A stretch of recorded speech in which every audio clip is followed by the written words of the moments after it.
The right to offend is not some pesky little part of freedom of speech that we have to put up with.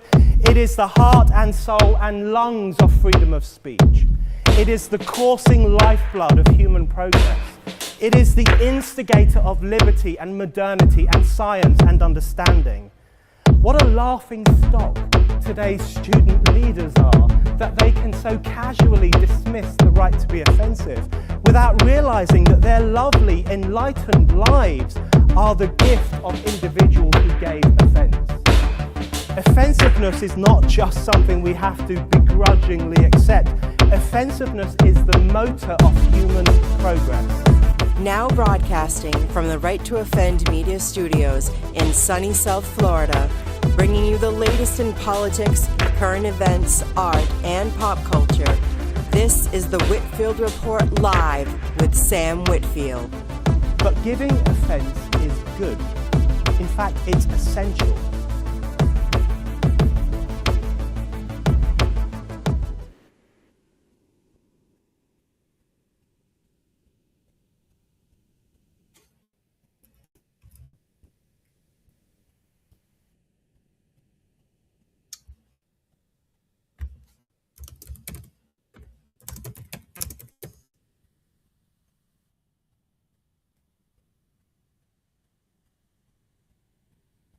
I can't hear you, Sam. I heard you before you went live, but I don't hear you now. Oh, I guess Now I hear you. I'm unmuted now. There we go. That's a good idea. Yeah, well, Start again. welcome to the show, folks. The Whitfield Report Live here on Tuesday instead of Monday. And I am joined live by friend of the show, Eric P. Bishop. I believe this is your your seventh appearance on the show, because I had you on 1 year for kind of like an end of the year review show, I believe. So, but as I was saying when I was on mute, I am 6 for 6 of the books, and I'm honored to have that privilege. So happy publication day, my friend. Thank you, Sam. I'm glad to be here for Pub Day. I'm glad I can hear you, because if I had to just read your lips for this interview, it wouldn't go very well. Yeah, and I don't think Google Gemini is great with lip reading. Possibly not. But no, glad to be here. Kind of wild to think book 6 is out in the world now. I don't know how we got here so quickly. This one was a long time in the making. This book was I started this one in 2015. I never thought it would be published, honestly. I wanted it to when I first wrote it, but then I just got rejection for years on the first 3 books I wrote. So I kind of figured this one would just end up being like an internship, learn how to write a book, and then I was able to kind of pull things together. And when I started my own press, I was looking through some old stuff I had written, and this is one of the stories that I'm like, man, the story holds up. I just need to fix it. So I spent a year fixing it. Yeah, so before we dive into that, I just wanted to kind of ask too. You've been doing a tale of 2 scribes for quite a while now. You just 2 years. Wow, 2 2 years years already. Yeah. I know you interviewed Brad Meltzer, who, correct me if I'm wrong, is your favorite author, and so what was that experience like, and how do you feel after 2 years of podcasting under your belt? Well, it's hard to believe 2 years has gone by, honestly. Yeah, interviewing Brad I had reached out to him when I first decided to do the podcast, and he was willing to come on, but he wanted to come on with one of his fiction books instead of a nonfiction or a children's book. And just happens that he had a 4-year gap between his Zig and Nola book 2 and The Viper, which is book 3. So he was like, once I get closer to publication, reach back out to me and I'd be glad to come on. He didn't really do, I'm sure he might have done some other podcasts. Not that I saw, though. He mainly did big media. He did a lot of morning shows, stuff like that. So it was kind of an honor to come on a little podcast like mine. And it was great. Brad's been one of those people that I can't remember what year I reached out to him, maybe 2017, 2018, somewhere in that time period. Interacted with him online. He started following me on Twitter at the time, I think, which was like the highlight of that day when it said Brad Meltzer's now following you. And yeah, over the years, just kept in contact with him. I'd ask him questions, and was kind of one of the first kind of like big time authors that actually gave me time and attention and really helped me figure out some details on how things work. So he holds a special place in my heart. And also, I think I've met him 3 or 4 times. I can't remember now. I've gone to book signings. I've never seen him outside of book signings, but he'd always film videos like for my kids or for a friend of mine. That he'd film a birthday video for a friend every time, and because it was my friend's favorite author as well. So yeah, he's kind of those ones that he's kind of made it in the sense of being a successful author, and the way he treats his fans, I think it's a good model for other authors. Yeah, well, I like I said, I watched that interview and it seemed like you had a great time talking to him. Yeah.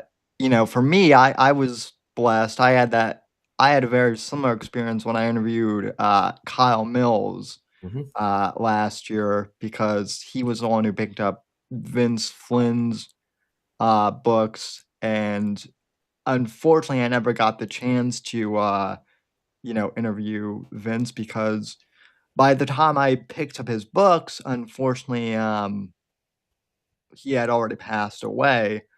But I had a similar experience where I'd reached out to, I think it was not him directly, but someone at Simon and Schuster back when he picked up the Vince Flynn series, and Mm-hmm. they said no, because of course I don't think they even knew what podcasting was really back Right. then. Which kind of goes to show how much the medium has evolved. Yeah. And then one of the gentlemen from Best Thriller Books reached out to me last year and said, "Hey, we like what you're doing with all these authors on your podcast. Would you like Mm-hmm. to interview Kyle?" And it was like one of those, like, well, yeah, obviously. So it really worked out well, and it's been amazing, at least to me, to be able to see how this podcast medium has really evolved for authors, and how it's not just a political or a music thing anymore. How the Indian publishing community has really utilized it. I think it's awesome. So, Absolutely. Well, I think it's been one of those mediums where people can actually get information out about themselves, about the book. Because, just talking back on Brad, when he got his break, he was 27, I think. So probably not 30 years ago, but over 25 years he's been in the industry. So when he started, the industry was completely different. yeah, You didn't have the electronic versions of everything you have now. You had snail mail, you had stuff like that, and you didn't have the medium for people to go do press unless you were getting on, a big major television network or CNN or Fox. I'm sure Fox News was there at the time, but something like that, where they didn't have, there wasn't Joe Rogan, who brings limited authors on, but he'll bring authors on and brings everybody on. And in such a wide array of, you got the big ones that do podcasts, and then you got obviously just tens of thousands, probably millions of people, millions of podcasts out there. Maybe not yeah. millions of people, but millions of shows to choose from. Yeah, I was really kind of in the unique position, and it was completely by accident, where, I'd been focusing so heavily on politics for a long time, and then Mhm. I kind of got fatigued doing that. And then when I interviewed you for first time, I had just started writing again, and it wasn't really in my idea to do author interviews full time. After I had you on, I think someone recommended I had Steve Stratton, who also published a book today. Yeah, So we shared a publication day today. Yeah. I had him on, and I started to have a few other people on, and it just kind of became a thing. And it's been amazing how I've been able to pivot, Mhm. because not every podcast can do that.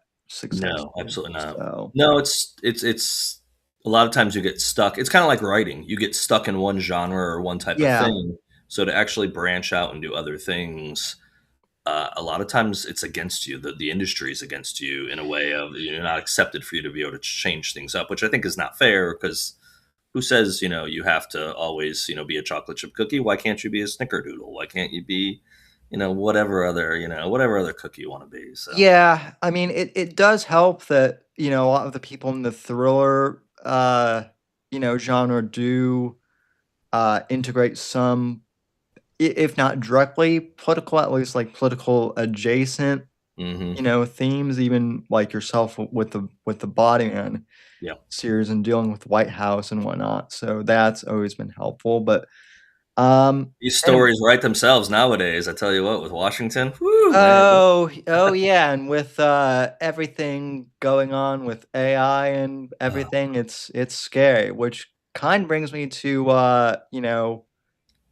what we're here to talk about with Drexel. So uh, you start out by saying you came up with this plot in 2015, and then it mhm. kind of sat on a shelf or maybe in a box somewhere. So, what made you On this decide? computer is what it sat on. It sat on this hard drive probably, or one Oh, just like wow.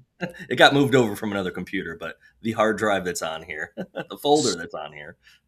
Yeah, that happens. Yeah. As I've said before in some of my interviews, a lot of my plots come off of this Apple, of the Notes app. I just had like a running idea for various books that hmm I had, and a couple of them I just picked off the list and turned into and kind of expanded upon those. But Sure. um, anyway, with Drexel, what was kind of your initial inspiration, and then what made you decide to kind of expand upon Mhm. that all these years later? So the first book I completed in 2014 was called Vengeance, which probably will see the light of day in some form in the coming years. We'll see when I actually dive into edits for that, or if I'm sure I will, but probably not this year, maybe next year. Um, and as I was writing this story, which focuses on the Omega Group and Troy Evans, there's kind of two parallel stories going on with Vengeance. You got the good guy who's on a quest of vengeance for the right reason. You got a bad guy who's on a quest of vengeance for the wrong reason. And as I'm kind of coming up with that, and the good guy who's on a path of vengeance, it's like, well, but why is he on a path of vengeance? That's a pretty dark thing to be on. I didn't have Troy's backstory completely figured out when I wrote that first novel. As I wrote it and as I kind of delved more into the story, because I was definitely a 1000% pantser back then. I'm less of a pantser now, but still a pantser. Um, Me too. I don't outline, but I have a lot more concepts written down and in my head before I write anything now. So as I was writing through that, I kind of came up with the backstory for Troy. Why would he change his life and turn everything up on? Why would everything gets turned up on its head, basically? Which at the time when I wrote my second book, which is what this one morphed into, the second book was called The Zachariah Option. So Vengeance got rejected from agents, got put on a hard drive. Zachariah Option got rejected by agents, put on a hard drive. And that's where they sat for the better part of, for the Zachariah Option, it sat for the better part of 9 years or whatever. Um, as I started going back through it last year and kind of going through some of the stuff I wrote back then, I realized the book held up. The characters, the backstory, everything was good. It needed tweaks, it needed fixing, and it needed a new title.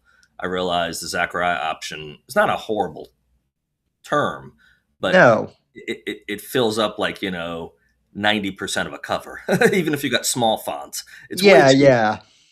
So I wrote out a big list of new titles, and my son was with me at the time as I was going through them. And I said, "What jumps off on you on this one?" And he was like, "Drexel." And Drexel is actually the fictitious hometown where Troy Evans grew up and where a lot of the action takes place, especially the latter part of the book. Um, Ah, so yeah, so Drexel's a fake town I created back in 2015. I wanted it. I knew where I wanted it back then when I was first starting to write. It's like, when I was writing the first book, even like where did he grow up? And I realized I wanted a fictitious town. I had lived out west in several states, so I kind of knew the lay of the land pretty well, and decided instead of putting it in an actual town, I would put it in an actual area I knew, but create a fictitious town because I needed certain things. I needed a Yeah. I needed a lake. I needed a dam. I needed all these things. Um, and yeah, put it together and was really proud of how it came out, and was sad that it sat on a shelf for that or on a hard drive for 9 years. But 9 years later or 10 years later, here we go. Yeah. So how does a book like that, because you you said you wrote this as your second book, but Mhm. then how does this, did you have like a full script? Did you have a full manuscript or that you initially wrote, or how Mhm. does this go from being chronologically, I guess, the second you wrote to now being your sixth uh, book that you Yeah, well, it's decided third to in the write? series. It's the third book in the Omega Group series. The Omega Group Yeah, series, the first two, so chronologically, it's out of order. It's a little bit of Star Wars action going on, where the third book is the backstory for Troy. And the yeah, reason I did that was I thought with the first two books, I gave enough hints about Troy, and I wanted him to be kind of the main. He's always been my main protagonist with the Omega Group. I wanted to dive into more of why Troy worked the way he did, and so I decided that at this point it would be a good time to just do a book that really focuses solely on him. It ties to the Omega Group at the end, but the majority of this book is just Troy and his dad and a whole adventure going on with different characters. Yeah, so that's kind of the thought process behind it. That's why it became so. It's the sixth published, but it's the third in the Omega Group series. yeah. I see. Well, and also, I don't know if this is the case for you, but for me, in developing characters, when you first started writing, did you know the character of Troy as well then and his backstory as you do now, or was it kind of a develop the character as you go along type deal? Because that was certainly the case for my Yeah. characters, and also for Steve Stratton Yeah, I too, knew I a lot guess. about him before I started the first book, but I didn't know his backstory. So I knew like what he liked, I knew his interests, I knew what type of person he was, but I hadn't yet figured out why he had switched gears. I knew his dad was an FBI agent, and I knew he was going to follow in his dad's path and try to actually. His dad became a special agent in charge of a field office. He had aspirations to go higher than his dad, but I didn't know what was the catalyst to switch gears for him, why he would join the army, become a Green Beret, eventually, leave the army and go in this, off the books group called the Omega Group. Um, so I didn't have that all figured out, but I knew a lot about him. In some ways, this is the most personal book for me, and I think because it's early, just my first character I really developed, and I'm not him in any way physically or athletic or shooting wise and all that, but there's Right. traits of me that are definitely there, or traits I wanted that were there in him that I put into him. So in a way I have a deeper connection with him than say Nick Jordan the Body Man or Eli Payne or some of the other characters that I love. But Troy was always kind of my guy to tell stories through, and it Yeah. didn't happen. I just got rejection. I started in 20, finished the book in 14. I think I queried the books between 15 and 17, 16 and 17, somewhere around there. I don't remember the exact date anymore when I started querying because I didn't know what I was doing at first. But then I even went to Thriller Fest and pitched these story ideas to agents there, had good positive things, and then they find a reason to reject them for one reason or another. Just a lot of doors closed. And I thought for that period of time, once the Body Man got published and got a book contract for the Body Man, I figured, okay, I don't want these books to go away forever, but somehow I'll bring this character back to life. I just thought it would be a brand new books, not dive back into ones I previously wrote and kind of, bring them back from the dead. Yeah. Um So initially, it seems like you kind of thought that the Body Man would be your gravy train, so to speak, and then you weren't sure if Troy would ever see the light of day when you first When I wrote the Body started it. Man and started pitching it, I thought the Body Man would be the one that would make a dump truck full of cash come to my driveway, which for some weird reason didn't happen. But that's what I thought I just thought it was such a cool concept. And I had other people Yeah, read it and they're like, this is different. This is different from what we've seen, how you put it together.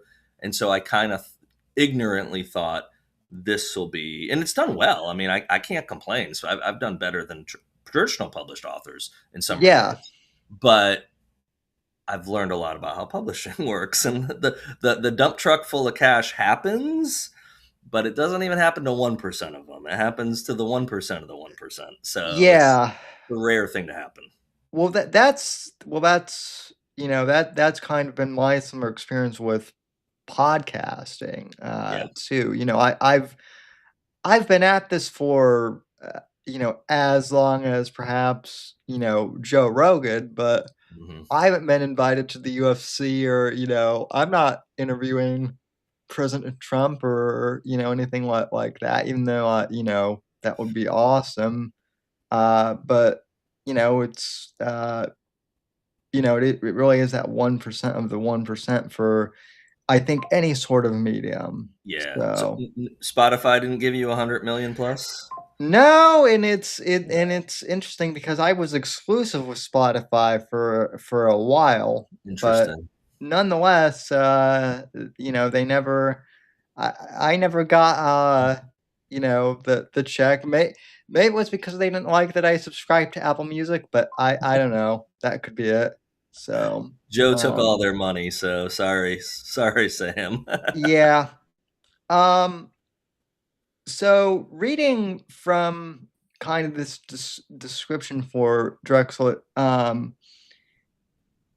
you have a very interesting premise in that you introduce the Zachariah option here, it seems, a bit, but then you're making the story closer to Troy's hometown. So Yeah. are you jumping back and forth between time periods, or I guess what is your overall theme that you're going for here in No, Drexel? it doesn't jump back and forth. The end of the book does go forward to more of not present time, but to when Troy is part of it, gets invited into the Omega Group.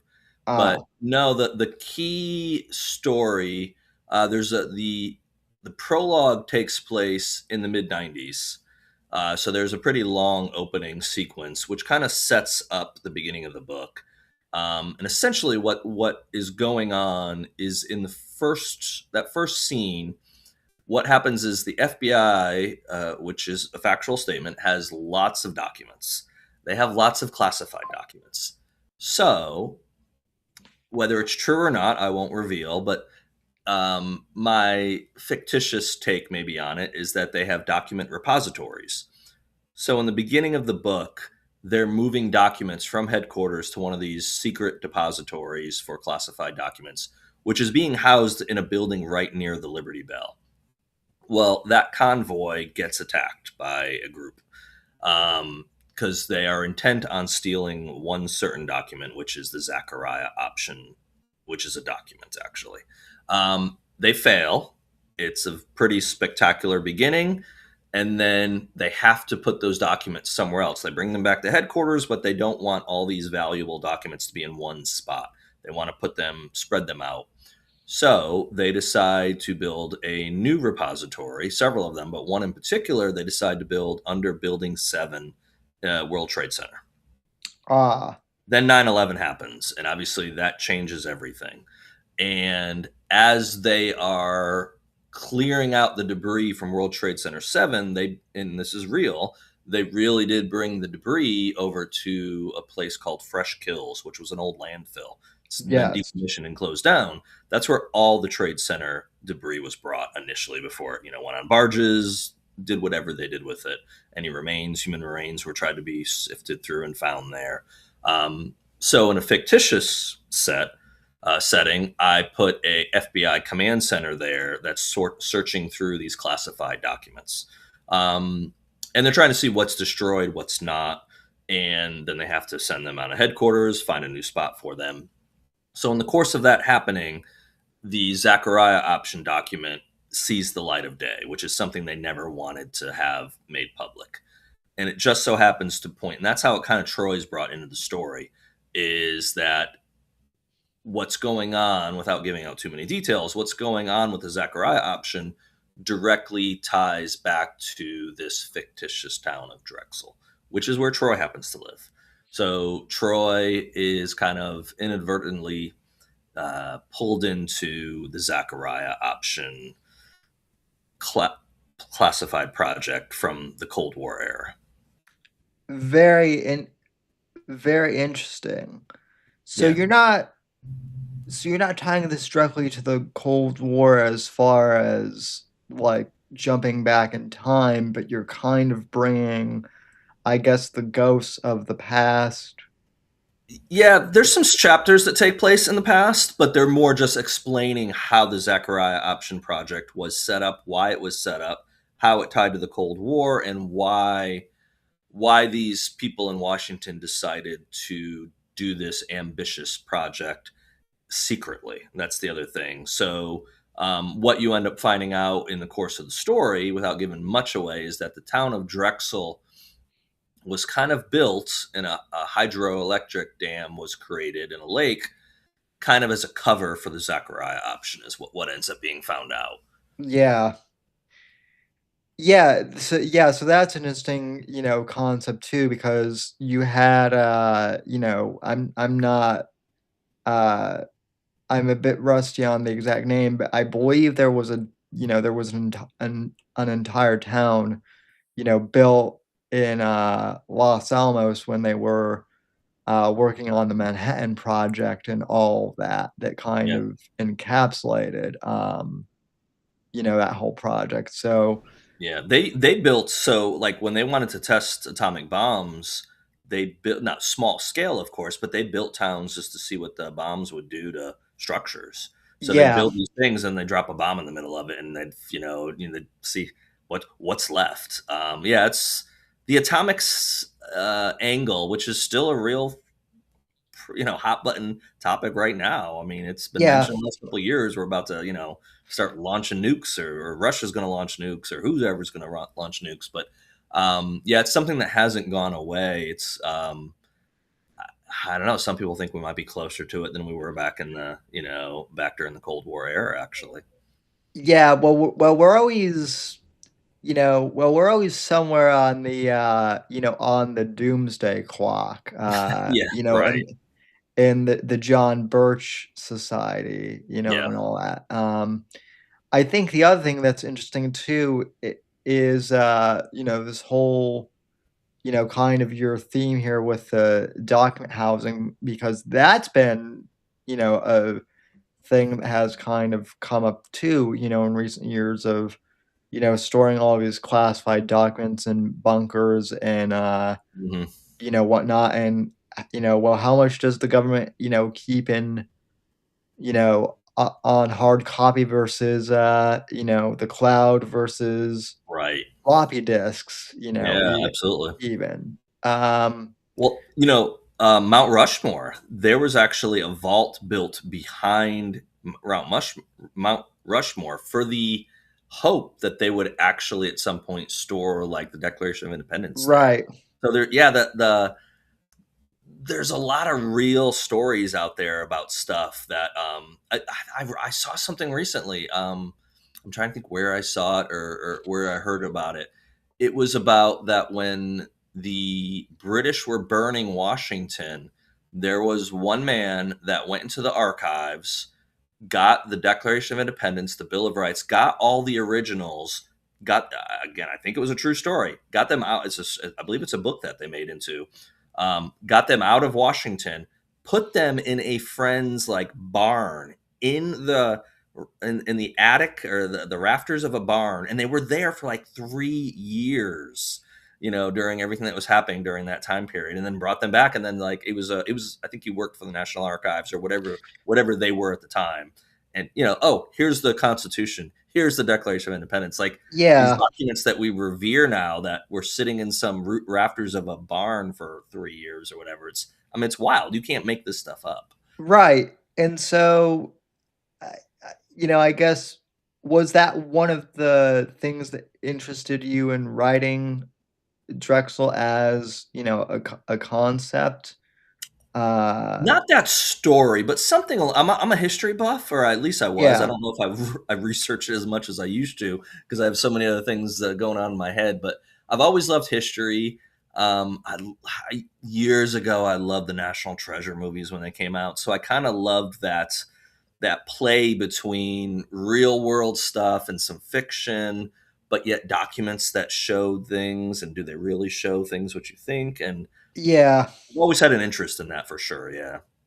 Um, so yeah, I mean, so what was your motivation then, I guess, for, the concept of uh, writing Drexel? And I know you said that you're focusing more on Troy's hmm origin story a bit. So is this I guess, are you kind of experimenting with the beginning of Troy's origins here, or what's kind of your, I guess, arc plan for this book? Well, I already have multiple books written after this, so I don't want to give away how I end it, but how I Sure. end it will tie into future stuff for sure. But at its heart, I've already introduced Troy in Ransom Daughter and in Babylon Will Rise, and I've introduced him as a captain that's part of this elite group called the Omega Group. And I wanted this book to focus on what makes Troy tick. Why did he completely alter his life?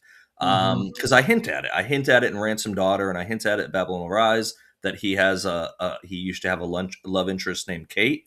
And what happened with Kate? Because he still talks about her affectionately. It's not like they broke up and he said, she Right. she broke up with him, or it was Troy that actually changed. He did a lot of things. Yeah. So this book really dives into what happened. It dives into their love story, but it also dives into what changed in the course of his life to alter his future.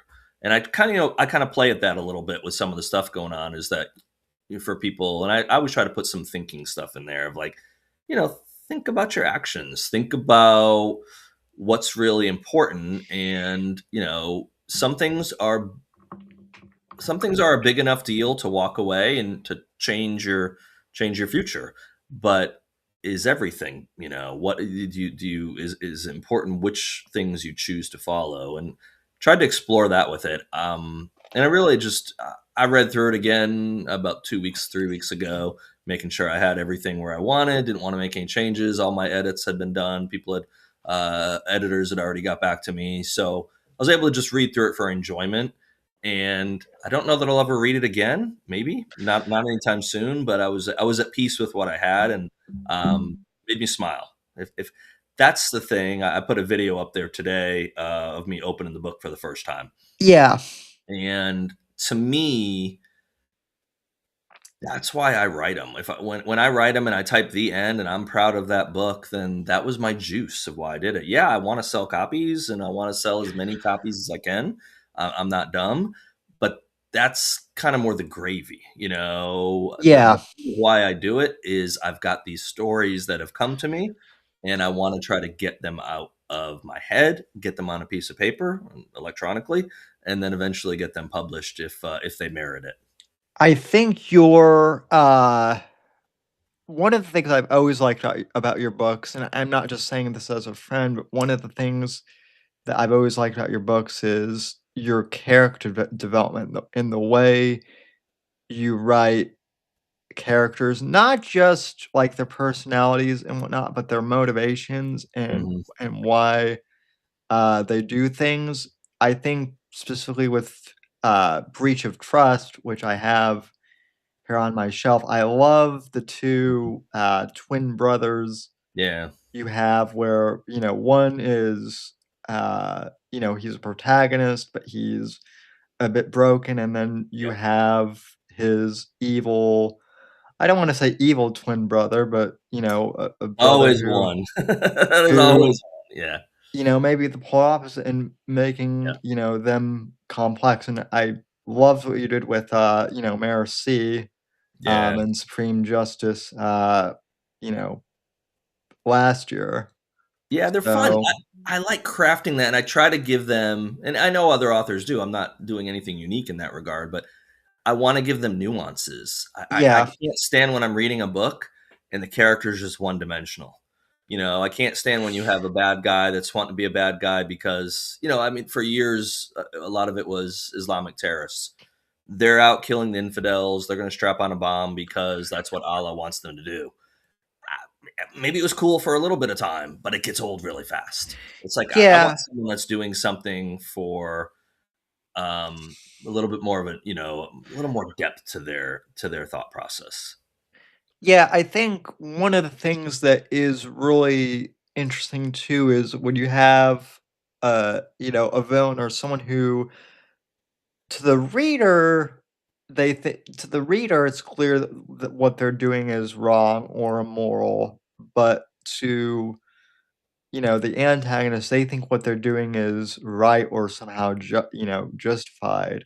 Yeah. And diving into those perspectives and Mhm. not just making everyone a mustache Right. twirling Well, villain. a well-written villain is the good guy in his mind or her mind. They're doing Yeah, things. I mean, Mercy's a good example of that. She was interesting. I wanted to do something with that character, but when the Body Man came out, that was one of the most common threads I got from people. Or not most common, but it came from a lot of different people. They're like, I want to know about this more about this Mercy character. And yeah, she was pretty one-dimensional when I wrote her. Her job was to look good, seduce the guys, and kill the president. That was like it. yeah, So I had to figure out why she wanted to do that at some point. Why would you have this attractive woman who not just attractive and then poisons people or kills? I mean, she has to actually physically get herself in shape for some of the things she does. She treats her body like it is a weapon.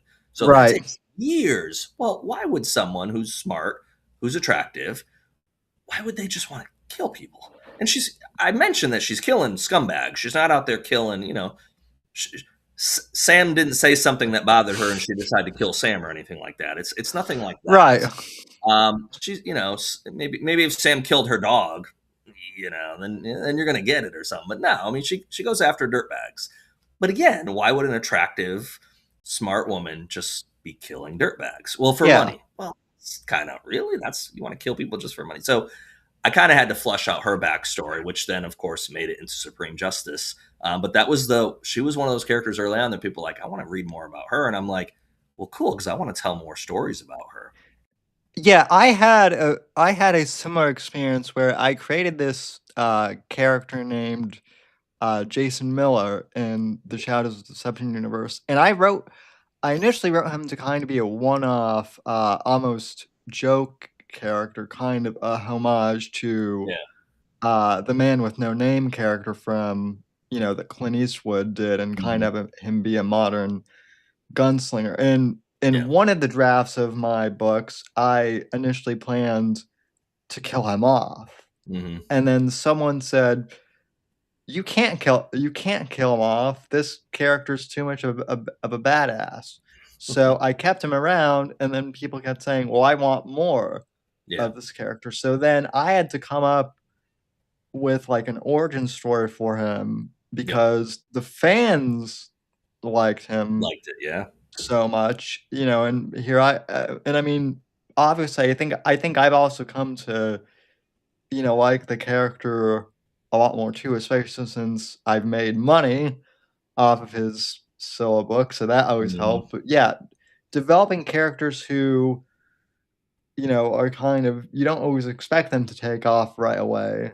I Yeah. think that's part of the fun That of is this part of the fun. too. And by the way, I went to school with a Jason Miller, and I haven't thought about him in many, many years. We call him Sunshine That was our nickname for Jason Willis. I remember I had he was on our floor like across the hall from me. I don't think he was my roommate. I don't know. College is a blur. It was many years ago. Yeah.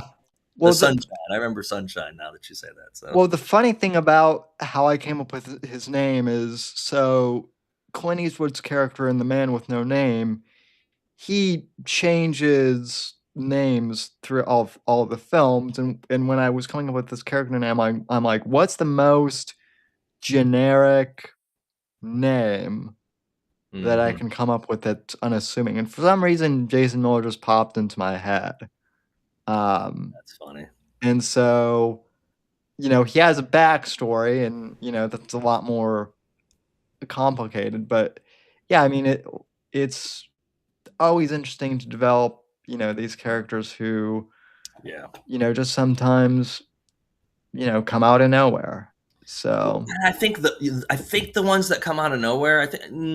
I mean, I plan characters all the time, but the ones you don't plan, and especially if you're a pantser and you just kind of put someone in a situation, and because a lot of times when I'm writing at night, I have an idea where I need to go, yes, but I don't know who's going to be along for the journey. And yeah, create someone that all of a sudden resonates with you, or like you said, resonates with the reader. That's kind of some of the juice of writing. It's like, oh yeah, I can have this character maybe be a little bit not just a one off. They're not just there to carry someone's suitcase.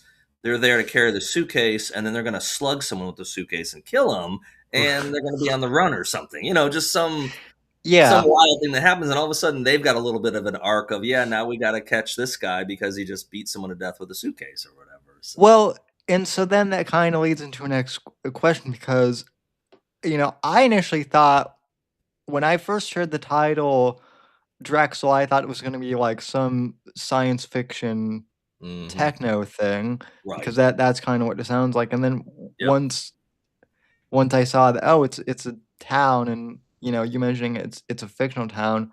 What was your motivation to create this fictional place? And I mean, that had to take some thought to not only develop a fictional character, but also to develop a fictional town. I drew a map back in the day. I actually had a map of the town drawn out because I needed to know where the dam was. I needed to know where the gold mine was. One of the characters' last name is Harding. I needed to know where his house was for part of the stuff. I need to know where Troy lived. Well, and I'm not a drawer, so it was probably like stick figures on a small little horrible looking thing. But yeah, it just, the motivation behind it was just to create something fun and then be able to put characters in it, and just, that's why I kind of liked that it was a fictitious place. Yeah. That way I could design what I needed to fit the story I was thinking about, versus if you set a book in Seattle, well, you're bound by the landmarks of Seattle. You're bound by the geographic markers and everything. Yeah. So, and I lived Seattle. I bring Seattle up because I lived there, and I actually was trying to figure out last year as I was writing something of like putting characters in Seattle, and like I had to think about it because I lived there for not terribly long, but I worked in downtown, and I'm like, where were these things? So I spent a good amount of time on Google Earth looking up downtown landmarks and trying to figure out how far of a drive it was to the airport, to the certain building I needed the characters to go to. But again, that stuff's fun. I enjoy doing that. I enjoy the research side of it. If I can, though, I try to get, and I did live there, so I kind of worked a little bit off my brain, but I just need to fill in the details. That's why I try to get to places. Especially if it's going to be a real spot, I want to try to get to those cities, do some research and figure it out, versus relying on Google Earth and Google Maps and all that kind of stuff. But sometimes you can't, and like we were talking offline, about having the ability to just go to Jamaica or buy your own Fiji island or whatever.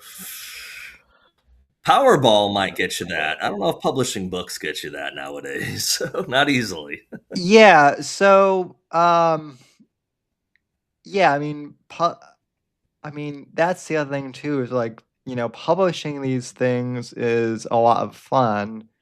I think, but the one thing that always amuses me now is seeing all these, when people are new and they'll price a book and then they'll see how, little in return you get for, Yeah. it's I think now Amazon's taking like even more, at least for the printing cost of the book for They changed it for certain things. Not didn't affect me, but yeah, they did make some changes last year.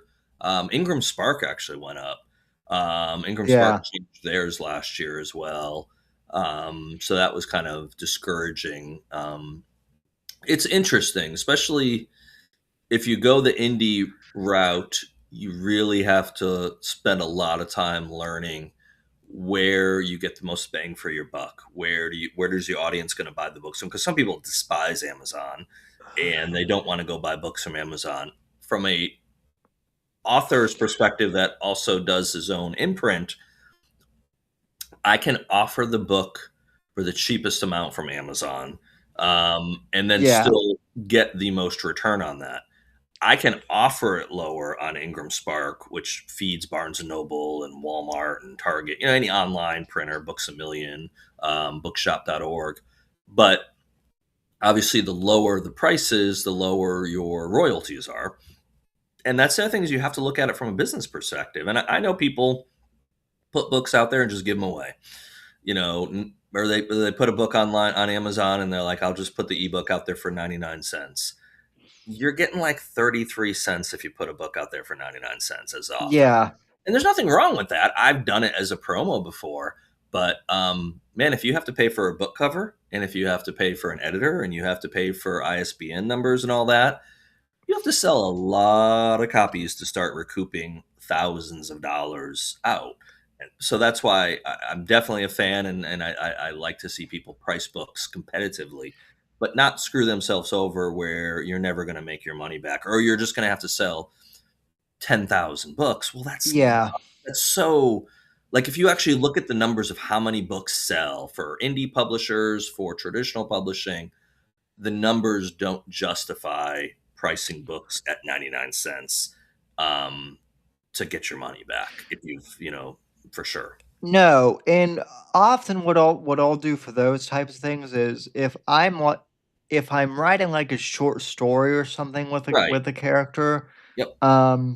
what I always tell people is uh I have these short stories that feature these characters. If you don't want to commit to buying a full book, check Hmm. out these short stories that Yep. give a pretty good idea of, John Ryder or someone else in my universe and kind of what they're about. And then if you like that short story, Hmm. then check out these, then dive into this series. So, Yeah. Ransom Daughter is a good example. So Ransom Daughter is the yeah. first in the Omega Group series. I don't remember what it was priced at a year ago. Not much, maybe $2.99, $3.99. I can't remember now. I brought it down to 99 cents because I said, you know what? It's been out for a couple of years. It's a novella, really. It's only, the print pages is 136 pages on print.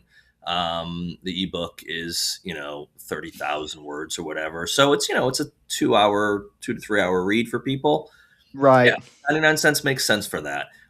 If that was coming from a traditional publisher, it still probably would be $5.99 or $6.99 or $7.99, even though it was only novella. That's one thing that kind of blows my mind is, because I keep an eye and I plan on going traditional with the book that I'm working on now. I might not get my foot in the door and I'll go back to indie with it if I have to, but I think it's going to be something that I can actually get their interest with the concept I'm writing. But their ebooks are like $14.99. Yeah. And it's just like, I know for me as a consumer, because I'm a writer, I'm a business owner, and I'm also a consumer of other people's books. I'm not paying $14.99 for an ebook. And I have no knock of people that do that. But the price point for me is too high. Yeah. I'm paying $14.99. Trade paperbacks are normally running at $15, $16.99. I'll get a physical book for that price. Yeah. Not a digital book. No way. So Well, and that's I don't know if you've encountered this, but that's been kind of a thing I've encountered too of like I'll price paperbacks for 15, for $14.99 or Yeah, $15.99. And I'll have people who are like, "You want $15 you know, for this?" And I right. always tell them, I'm like, "Well, it's $15.99, but in reality, I'm only making, 468 or Right. whatever the cost is." And, and I'm listening, but I'm going on Amazon right now because this is terrible. I know this is the first day it's out. What do I got Drexel priced at? I do all that way in advance. So I've got it, it's 16.99. Okay, so I got a yeah, price. Now, I did that. Why did I come to that price point? Well, I'm looking to get a certain return, and I'm right. also looking at other books that are comparable. Okay, well, what are they charging for? Because why am I going to price a book? Because Amazon's keeping, 60% of that sale price. Um, they're keeping a good chunk of that. Is it 60 or 40? I think it's 40 40, sorry. the 40, last but time I you're paying, but as the sorry, too many numbers in my head. But you're paying the print cost as the person putting it up there. So you're paying the print cost right. and you're giving Amazon 40%. So when you calculate the numbers, sure, you could mark a paperback down depending on the page lengths to maybe 10, 11, $12, but you might be making a buck on it. Again, that Yeah. comes down to the thought process behind it of what are the costs you put into that product and how much do you need to charge to in a reasonable time period, make your money back. You're not gouging when you're charging 16.99 for a paperback, you're not making 15.99 or 14.99 or 13. You're making $4 on it, 4.50, whatever the breakdown is. So, Yeah. and that's, to me, that's reasonable of, hey, then I know how many books I have to sell just to even get back to square one, because all those costs as a publisher for the editing, for the the cover design, all that stuff, you pay that out way in advance before that book ever hits the market. Yeah.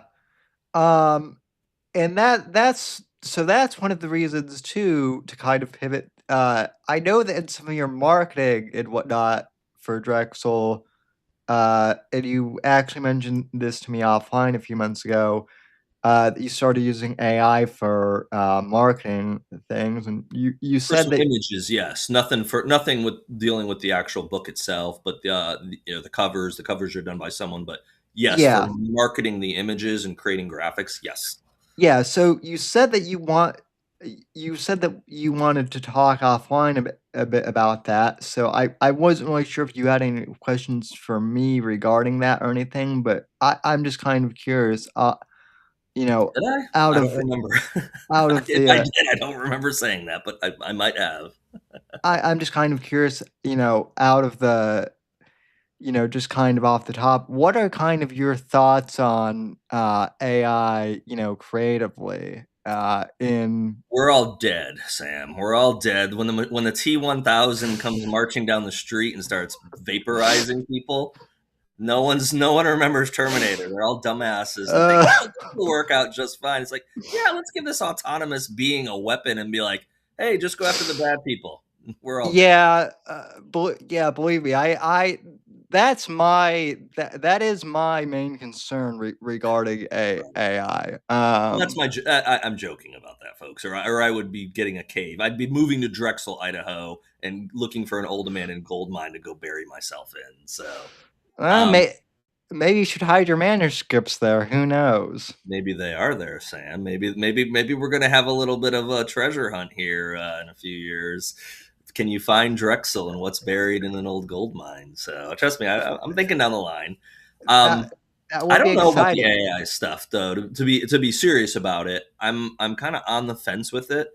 I think it's a great tool. Sometimes I think, and I do read a lot about it and watch podcasts about it and try to be knowledgeable, and I'm still very ignorant to some degree.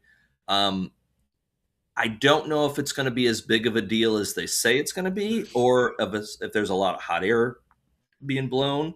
Um, I know Musk has talked a lot about it, and I mean, Musk said something recently that he did not think there'd be retirement funds in my generation, my lifetime, that Yeah. people saving for retirement. He's like, it'll all just have a global. You'll have a universal income, high, and likely it'll be a high level income, and there won't be a such thing as currency. Well, everything will be digital and all that. starts getting some scary talk in my mind because, Yeah.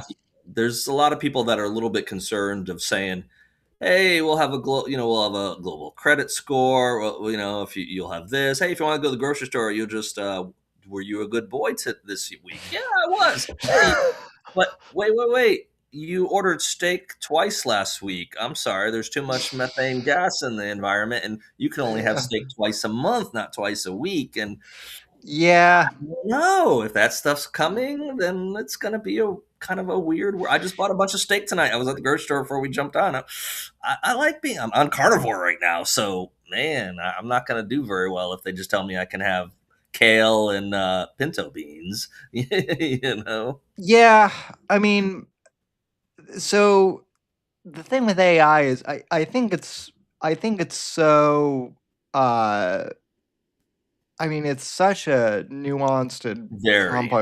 complex topic, and specifically with AI, maybe it's just because I'm a nerd, but there are also various like different types of AI. Like for example, if you think about it, I've been using text to speech dictation for probably about 20 years now, Hmm. in one way or the other, and without being able to dictate, I wouldn't have been able to make it through college, Right. much less write any of my books, Yeah. you know, without that technology. Yep. And so it uses AI to, um, process what I'm saying, Hmm. and then turn it into text. Yep. And when when the technology first came out, I had to be in a quiet room like I am right now, and I couldn't talk to you like I would normally. I literally had to speak in a monotone, Yes. just for it to understand me. And Right. so now, as the technology has gotten smarter, I can speak more naturally. So I like that aspect. Hmm. Um, I also like the fact that, like, as far as using it as an author, I've used it to turn my lists into like more thorough outlines, because Hmm. to kind of help me keep on track. Yep. Because I'm the type of person like you, I like to pants and I hate to outline, Hmm. but if I can at least like have a general idea of which ideas I'm going to go with, in chronological order, that helps. The Yep. other thing that's helpful is, um if I'm once I finish my first draft, after reading through and kind of catching things on my own, I'll put it through um, a Grok or something and have it read, and it's pretty good at like saying, "Oh, you could trim this. This is a bit wordy. Okay. You might need to expand more, in this area." So I'm not having it like write the story for me, but more like Hmm. edit. Okay. As I've explained, I'm using it more as like a writing assistant. I Right. don't I know authors who are completely anti that, and I Right. think as long as you're using it as like an assistant, I have Hmm. no problem with that. And as for covers, and whatnot, I design a lot of my own covers, and I do use a Grok a lot for that. Hmm. I think if you can't afford to hire Sure. a cover designer, it certainly helps, but, Yeah. if you can, I think it helps with, like, mocking up maybe concepts. I was looking in a couple of years ago. I was looking in different things for like book trailers and stuff, and I mean, $200 to $400 for a book trailer is not outrageous for people to charge. No. And that's like a third. That's not a Grok 6 second book trailer. That's a longer trailer. But yeah, I can do a 6 second book trailer. Short trailers, and I can do a bunch of them in Grok in like 2 minutes. And that's Yeah. actually multiple attempts to get it right. And it's free. And I get the concept of, hey, you want to be able to hire people to do a special job and to be able to do something like graphic artists. I don't knock that at all. But if I have the option of either using Grok to create an image or create some sort of a trailer, so a brief trailer for a cover, like what I've done with changing my covers and having them have action in it, or pay someone $50, $100, $200, $300, I'm probably not going to pay someone to do it. That's a luxury that most authors don't have. Even traditionally published authors, again, they're Yeah. not getting a bunch of money, so they're kind of at the mercy of what graphics that their publisher will provide for them. So I definitely think it's a good tool to have. Um, I do see where the danger kicks in as well, and it's complicated. It's like I think Yeah. you used the correct word to start with. It's nuanced, and it's not going away. So that's kind of the thing that people, I think, need to kind of get through their head of. They think, well, it'll just. I mean, I don't see this just disappearing overnight at some point. Like, oh, we're Yeah. not using AI anymore. It's here. The question is how overwhelming will it change our life? And I don't know where that's going to go. I've seen both sides of the spectrum. People saying gloom and doom. This is it. There's going to be no more jobs. I work for a large Fortune 500 company. I have a finance job. We have AI technologies that we're starting to utilize as a company, and that gave me some trepidation at first when I first heard that, because I'm like, whoa, are they just going to have all their finance done by this AI thing, and I'm out of a job? I don't think that's the case short term. Long Yeah. term, 5 years from now, will they still need certain positions? Or a couple years from now, I don't know. It's gonna be interesting. So Overall, I think the whole concept, and maybe I'm just unique. I mean, I wish everyone had this mindset, because I think if people had this mindset, it would be better. But my mindset is, like I said, to use AI to enhance my workflow instead of replace it, or yeah, rely on it overly. right, I think if people used AI like they do word processors or something like that, it would be a lot more beneficial rather than just relying on it. yeah. What worries me though is, oddly enough, like you said, like the T 1000 thing. I'm not sure I want the computers to literally be hooked up to the missile defense system at NORAD. Probably not. Probably not.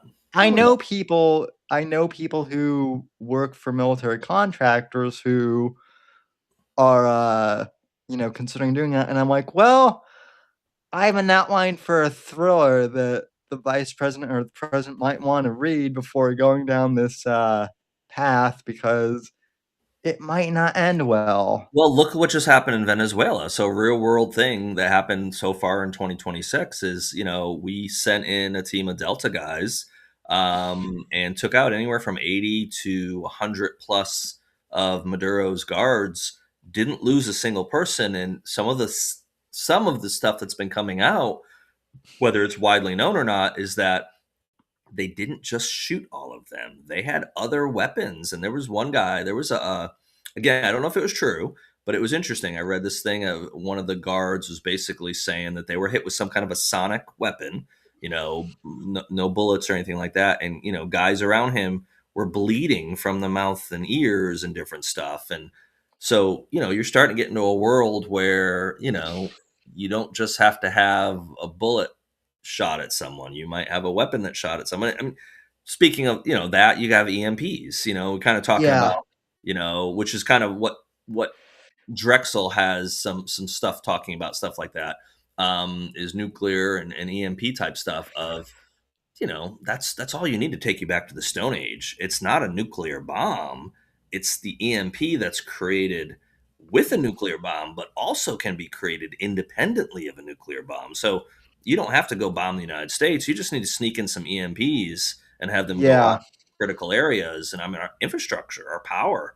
I was just part of the Verizon thing. Was it last Wednesday? Last Wednesday. I was working. Coworker messaged me and said, "Hey, I can't get a hold of you. You're going straight to voicemail." I looked down at my phone and said SOS, and I'm like, "Well, that's odd." So I turned my phone off. Came back on SOS. Turned it off again. I did it 3 or 4 times, and I waited a little bit, and I'm like, is a tower down near me? So I Googled it. Hey, nationwide outage, Verizon. I'm like, oh, lovely. I can make an emergency call because it will jump off another carrier. That's not Verizon, but I can't call my kids. My coworker can't call me. You realize how integral these are to our lives, which actually is not good.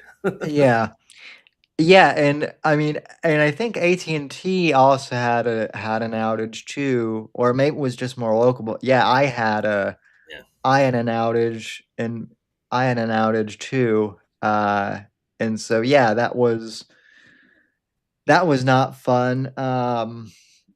You It's know, fun stuff to explore in books, but when it comes yeah, real world, then you're kind of like, I like it better when this is fiction. I don't know if I don't know if I really want the T-1000, going.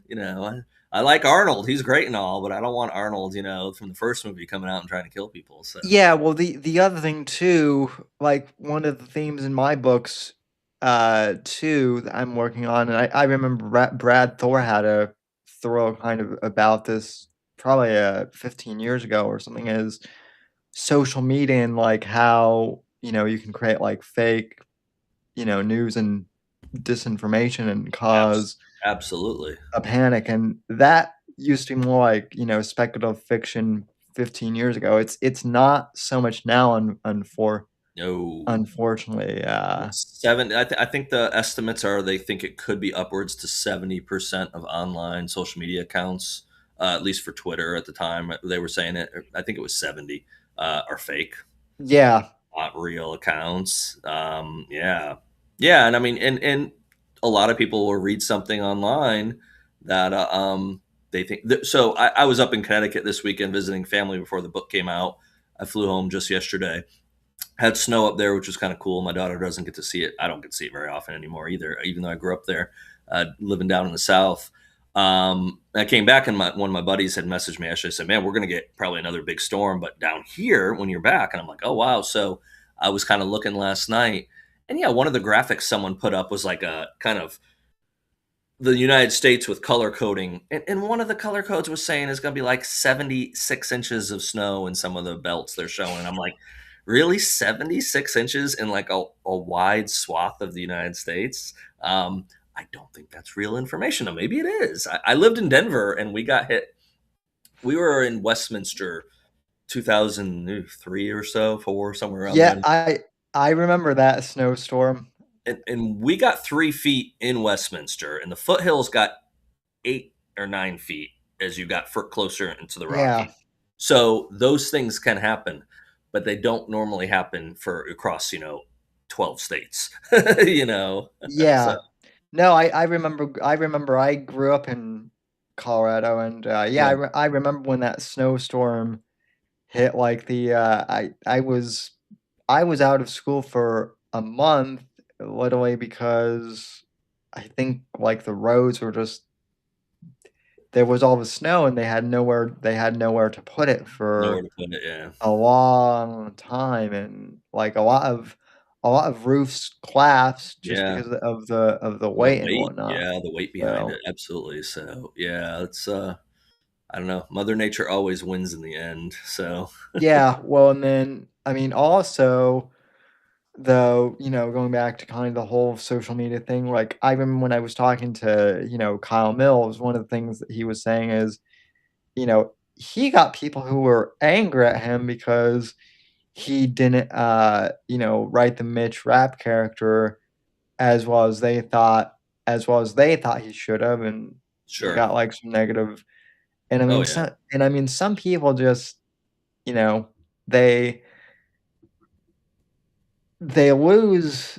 I don't want to say they lose their humanity, but I mean, people behave differently on social media, Yeah, well, and you can be a hero and be courageous because you can call someone every name in the book, but they're not in front of you. yeah, Get in well, front of someone and start saying the hateful things and get punched in the face. You probably will only do it once, especially if it's a bigger person that can punch you. You're probably your courage disappears quickly, but you have it leaps and bounds when all you gotta do is message someone and say they're ugly, they're fat, or they're this, or they're that, or you hate them. Yeah, well, there's no repercussions to that. So yeah. Well, and that's also the thing with reviews. I check reviews, you know, fairly often, and if they're constructive criticism, that's one thing, but if they're just trolls or whatever, I don't really pay much attention. Yeah. Mark Cameron to told me them. years ago when The Body Man was coming out, he said, "Don't look at your sales numbers and don't look at your reviews." Yeah. Um, I have to look at the sales numbers now because I run the business side of it. So I look at them all the time because I need to pivot for marketing, for ads, and all that stuff. I still look at reviews, but not. I look at the number of reviews I have. It's kind of rare to ever read the reviews. Not Yeah. not super. I'll look at the 5-star ones because I'll pilfer them for marketing material. Yeah, But if it's yeah. a 1 or 2-star, I've looked at them. I know the Body Man had a few. Someone reached out to me years ago with one of the Body Man ones, and they were mad at it. I read it and I just laughed. I was like, whatever. My thought with that is, I've read a lot of crappy books. I have never once put anything online about how crappy a book was. I kind of stick to that mantra: if you don't have anything nice to say, don't say anything at all. Because I know every author that writes a crappy book, they probably like their book. They probably put a lot of effort into it. So I'm not going to give someone a 5-star review or rating on a book that I didn't Yeah. enjoy, but I just won't give them a rating. I'm not gonna put out there and crush their dreams in a negative review. And I think people will do that, like for Jack Carr, and he used to read reviews, negative reviews, and people had started, and I know they did because his publicist reached out to me at one point to kind of help ask Amazon to take one of the reviews down because people were putting reviews up there just so he'd read them.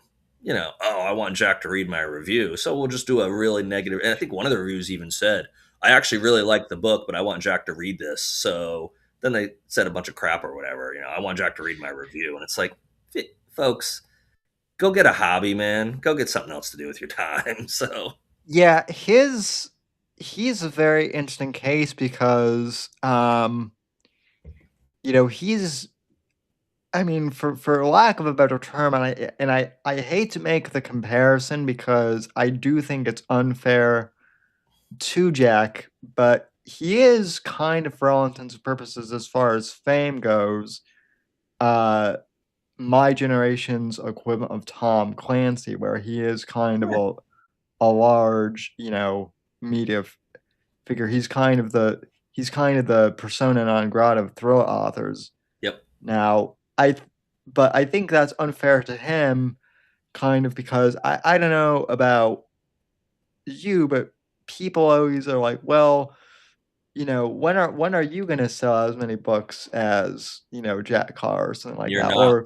or You're not. you, Just or remember, you're not, and that will help your psychological health. You're not. yeah, or when are your books gonna get made into a show? And it's like, well, I'd love that, but like Yeah. right now I'm just trying to keep on writing the books and Yep. maybe conclude this series in a few years if I can. Yeah.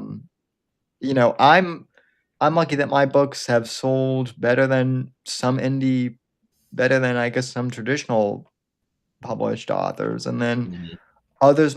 others of my books have maybe only sold like 5 copies. It's just you Yeah. never know. So Yeah, that's where you got to be careful with the comparison game, and everyone falls yeah, into it. So it's not like you can't just say, "I never compare myself." Of course, people do. But you got to be really careful with that. There's always someone more successful for you than you. There's yeah, always someone less successful than you. There's always someone that sold 0 books. There's a lot of people that sell 0 or 1 books. A lot of them. So what if you sell 50 books? Are you better than the person that sold one? Well, guess what? Plenty of people sold 1 million books too. There's not plenty. A eh, handful of people sold 1 million books. Are eh, you worthless compared to them? No. And when it comes to the Hollywood stuff, okay, some people get 7-figure deals for their books to be turned into something. That's pretty rare, though. And the other thing I try to tell people too, and trust me, I'm on that list of people. I'd rather have the problem of Hollywood giving me 7 or 8 figures and going, how do I deal with this? How do I follow up with a good book after this? But that's part of the problem. You get a lot yeah, of money for a book, and that book maybe delivers. They're going to expect the next one to deliver. And what if you get a lot of money for a book and it doesn't deliver? They don't give you much rope before you hang yourself. They're going to right. go after you real quick. So that's where I think I try to encourage people, and even myself, of be grateful where you are. Keep trying to strive to do better. Drexel's right behind my shoulder there. Having that book out is a blessing. Yeah. I want to sell 100,000 copies of it? Sure. Am I going to sell 100,000 copies of it? Probably not even remotely close to that, or a fraction of that, maybe. That's okay. That's okay. If it happens, it happens, and I'll work hard to try to make it happen. But that's not my motivation for getting that book done. That's not my motivation for writing it. I think if that is your motivation, now if you have to put food on the table, if you're a full-time writer, and if your book sells or doesn't depends on if your kids are going to get fed or if you're going to have a house to live. I get that. I'm also grateful I don't have that pressure. That's why I Right. like going indie. I have a full-time job that pays for everything. The books pay for themselves. They're profitable. I don't have to use any money to covers and all the other stuff. But I don't need that money to go, pay a mortgage payment or a car payment or grocery. Went grocery shopping tonight. I didn't have to say, what's in my business account? Well, how many books did I sell yesterday or in the last, time Amazon gave me my money? Because that was the new level of stress if you're doing this. Because this is a hard gig. Oh, Hard to make a living off of. yeah. It definitely is. It's more. The thing I'm surprised at is that it's more monetizable than, say, YouTube, because YouTube now is nearly impossible to get monetized Yeah, extremely hard. unless unless you really work at it 24/7 365, and even then it's difficult. Yeah. But even doing indie books, I guess this is another thing, is you've kind of become known for doing the body, and like if I search your name Hmm. out of a clean Google search and log out of all my accounts, Yeah. the Body Man is still the first book that comes Yep. up if I type in your name. It's Does my that best-selling book. I'll be honest. It's my best-selling book, and that's pretty Yeah, common. First books a lot of times are the big ones that sell, and even if the next one does well, it's common for that number to start going down. If they go up, trust me, the indie publisher loves that, or the traditional publishing loves, and they want your books to go up. But it's not always the norm that it happens that way. does s- does that su- does that surprise you still that the Body Man is your most successful? Or I guess is Doesn't surprise me because I knew enough about the market. It disappoints me in a way because you want to see a bell curve going up. You don't want to have a downward curve of stuff. right? But I also, because I've had that conversation with people before, they're like, well, maybe you should have just, instead of going with a small publisher with the Body Man, maybe you should have just kept grinding and found an agent and got a deal with a big publisher and gone that route. And I definitely thought that years ago as I was going through the process. Maybe I should just keep trying. Maybe I should keep trying. But I made peace when I signed with a small publisher and said, "Hey, I'm getting, I'm putting a chip down on the table finally." Yeah, Because I also view it as, and it's not an arrogance, it's not an overt confidence. I know what's inside me. I know my abilities. I know my storytelling ability. That I do not for a second believe The Body Man will be my best selling book. I think that's still to come. I don't know what that's going to be. I'd love for it to be Drexel. I don't think it's going to be Drexel, but maybe it's going to be Drexel. I think it's going to be one that I'm working on now, slowly. That I'm going to hopefully dive in full time in the spring, just because of the concept. Like I've explained, a few people have read the first few chapters, very few, and a few people know the concept behind the book, and they're basically all The common response I'm getting is, damn, that will get you your deal. And I hope it will. yeah, Maybe it won't. And that's where I go back to my piece with doing this is that I love telling stories and I love trying to get them out and I want to sell them. Absolutely. That's not what pushes me every night. It's not pushing me to say, man, I joke about Ferraris and Fiji and, whatever. I'm 49 years old. I know if tomorrow I get a windfall of money and it's stupid money that you can just go do crazy stuff with, I'm not happier than I am now. I have more resources available. I probably have more stress because all of a sudden my buddy Sam's like, hey, what's up? Can you send the G650 down to bring me up? And I'm gonna need some. Can you kidding? But Well, it complicate everything. You get something like that, life gets a little more complicated. So I don't material stuff too is not. I love experiences, and people that follow me on social media see what I post. That's just me being me. I love to yeah, travel, that love to do the things I do, and more resources would let me do more, absolutely. But if that doesn't happen, that's okay. I keep working hard, putting money away, going on fun trips when I can, and I'll enjoy the journey that way. That's totally, totally acceptable to me. yeah, I think the way in which you tie the themes of the books to your, you know, everyday experience is something that's really unique and cool too. Yeah, thank you. And yeah, like I said, I think your books have a lot of heart to them, and Thank you. I mean, I'm like I said, I'm really excited for Drexel, and I'm also really excited to see where you go next with the Bodyman series. Downfall, summer 2026. I'm writing it now. Um, the hint on that, it's already hinted at the end of Breach of Trust, and I reference it in Supreme Justice. Supreme Justice is taking place at the same time Downfall is. So it's book 3, Supreme Justice, book 4, Downfall, but they're happening at the same time. A little bit of a different concept to do for books. And so what's happening in Downfall is all the former body men are being targeted. The question is why? What does someone want from them, or what do they know that someone wants? Because what would they know that spans literally from Kennedy? The first chapter of Downfall is the first body man, and there's a cool experience happening. And some people have read the chapter, a handful of people. Something got dropped. Oh well, sorry for that. Knocked something over. But yeah, that first chapter in Downfall is the first body man, and something cool is happening.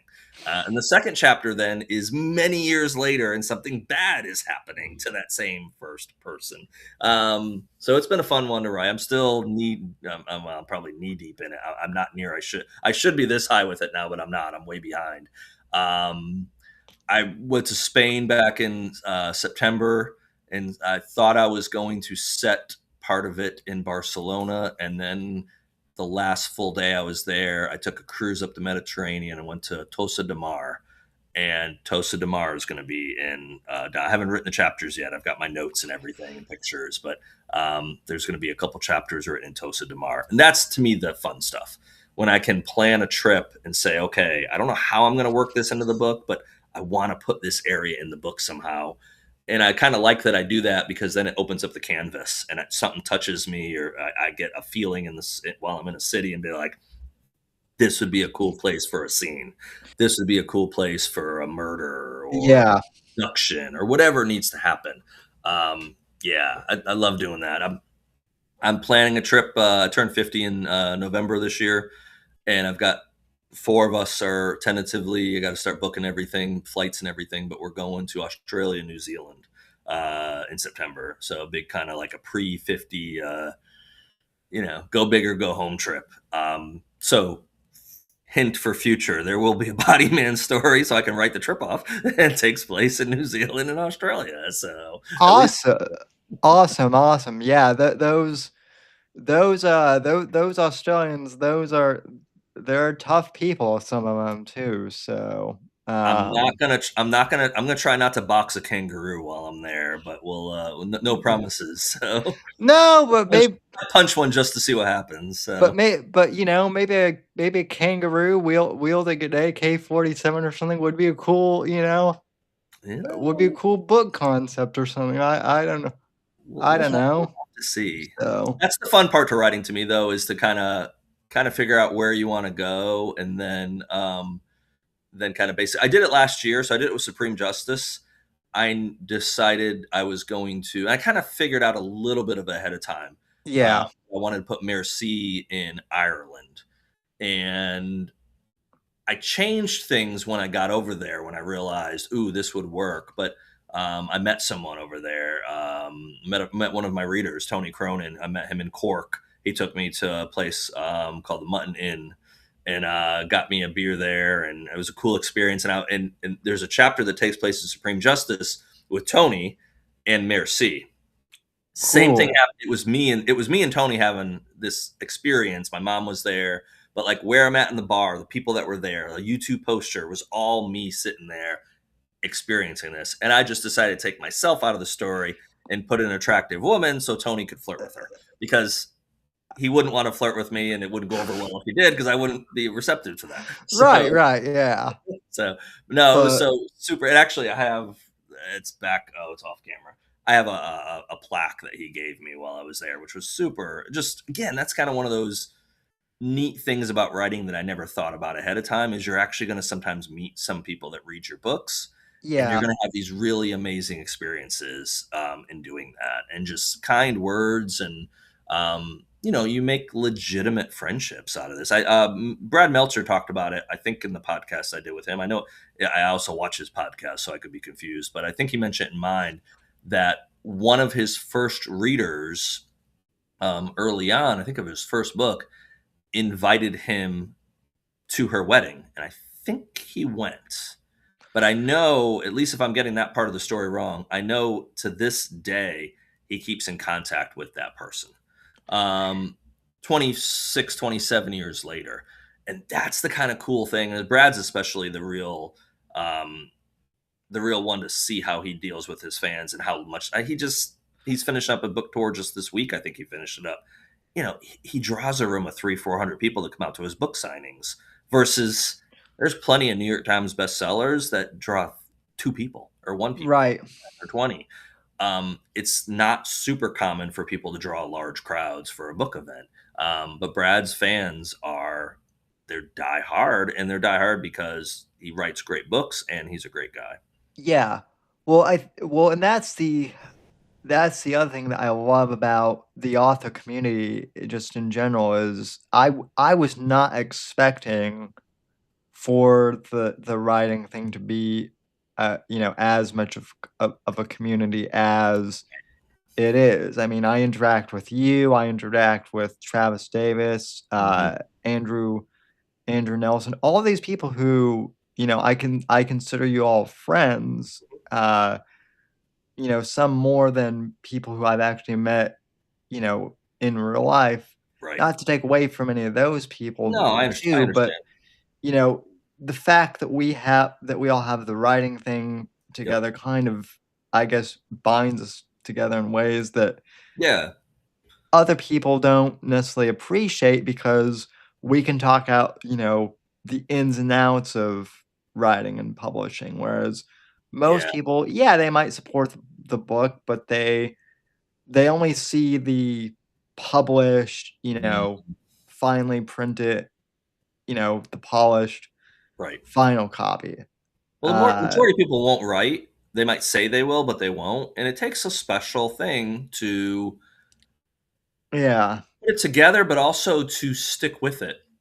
And that's not a knock at someone that doesn't stick with it, but to get to that point, to make yourself finish a book, there is a lot of effort that goes into that. And you're also, and I've said this many times in interviews, and I said on my own podcast, is if you want to finish a book, or if you want to write a book, you're going to have to give something up. You can't do that and also have a full-time job and watch TV every night, or have this all engrossing hobbies.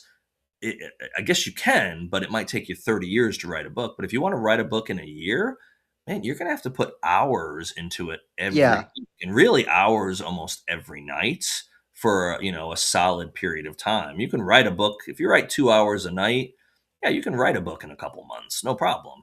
But research and all the other stuff you have to do, can you really devote 2 hours a night to a book, But it's a big undertaking. But like I try to tell people when I hold up my book, when I open them and all that, is, man, when you open it up and you hold that book for the first time, a lot of the hardship that got you to that point of being done with it and getting to hold it kind of fades away a little bit, because you hold that thing and you're like, man, I did it. I got this book in my hand.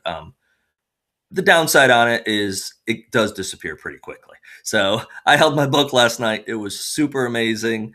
And I didn't think about it again until probably I'm talking to you right now because I had a busy day. I had to do social media this morning, had to work during the day. I went to the gym before we talked, before I went to the grocery store. So I might pick up the book again tonight and be like, oh, yeah, cool. This feels good. And then I'll go to sleep and actually I edit. I remember when I first interviewed you, one of the things you said to me is, uh, you might read a book once it's finished, but then you'll never read it again. And I was kind of like, what do you mean? Like, I'll be reading Shadows of Deception for, you know, years, every once in a while.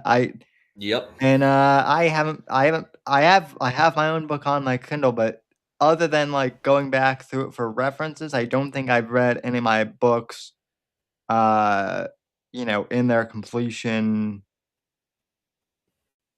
since I know. 2023. Yep. Jamie Mason, who's an author, I don't know that she's come out with any books recently. I haven't talked to Jamie in several years, but I knew her at the time. I had an office up closer to Hendersonville, North Carolina, and we met for lunch several times, and I'd see her at some conferences. She told me that before I got published. Once it's published, you'll never read it again. Or I never read it. I was like, that's the dumbest thing in the world. You're going to be so proud of this book. And then I went through the process and I'm like, oh, she's right. Why am I ever going to read this book again? And I looked at something last night in Supreme Justice. Yeah, because I'm working on Downfall and I've got pieces of Downfall in Supreme Justice. So Yeah. I'm like, let me pull back Supreme Justice. What did I call that? What was this thing? I don't remember. I wrote that chapter a year and a half ago, probably. So I don't remember all the details. So yeah, for reference, and maybe one day I'll just pull out the books and read through the series or whatever. But you're always looking for the next thing. I'm Yeah. always wanting to write the next thing. I'm not stuck in what, I did in the past. So like back to what you're saying before about, like the Body Man. Yeah, it's my biggest seller, but okay, go write something that's going to be a bigger seller with Drexel or with the next book I'm working on or whatever. I never want to be stuck in the past. Because life moves forward. Life doesn't stand still. Life doesn't, and you don't get any retakes. This is your life. So you can learn from what you did leading up to this point, leading up to today, but you can't change anything you did previously. So move forward. If you want to Yeah. write a book, but know what you're getting into. Maybe it's good that you don't know what you're getting into, but just realize it's going to be something that's going to be rewarding, but it's going to be something that's going to be a challenge at the same time. Yeah, absolutely. I think that's very well said. And I mean, I think it's, this is a lot harder than people make out to be. It's not the most excruciating thing, but even if you're using tools like I do with ChatGPT, for character bibles and whatnot, Mhm. even if you have really good tools, you still have to put the work in, and it still takes a lot more time than you might think. Yeah. And it you know it's better to keep your expectations low, I think, rather than have these super high expectations, because if you set your expectations too high, you'll be disappointed every Yeah, time. you gotta be careful with that.